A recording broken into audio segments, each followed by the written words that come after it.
and transform the world of atoms.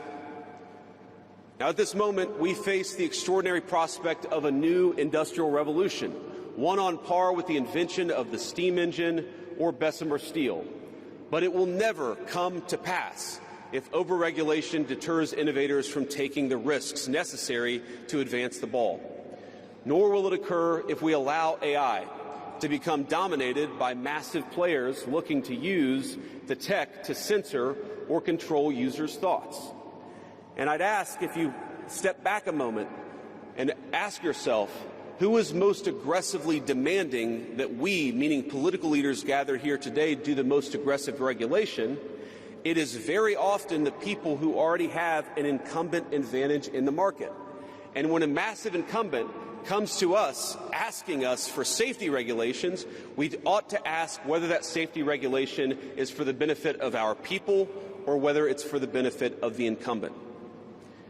Now, over the last few years, we've watched as governments, businesses, and nonprofit organizations have advanced unpopular and, I believe, downright ahistorical social agendas through AI. In the U.S., we had AI image generators trying to tell us that George Washington was black or that America's doughboys in World War I were in fact women.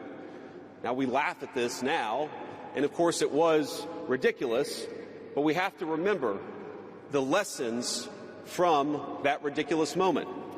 And what we take from it is that the Trump administration will ensure that AI systems developed in America are free from ideological bias and never restrict our citizens' right to free speech. We can trust our people to think, to consume information, to develop their own ideas, and to debate with one another in the open marketplace of ideas. Now, we've also watched as hostile foreign adversaries have weaponized AI software to rewrite history, surveil users, and censor speech. This is hardly new, of course. As they do with other tech, some authoritarian regimes have stolen and used AI to strengthen their military, intelligence, and surveillance capabilities, capture foreign data, and create propaganda to undermine other nations' national security. I want to be clear. This administration will block such efforts, full stop.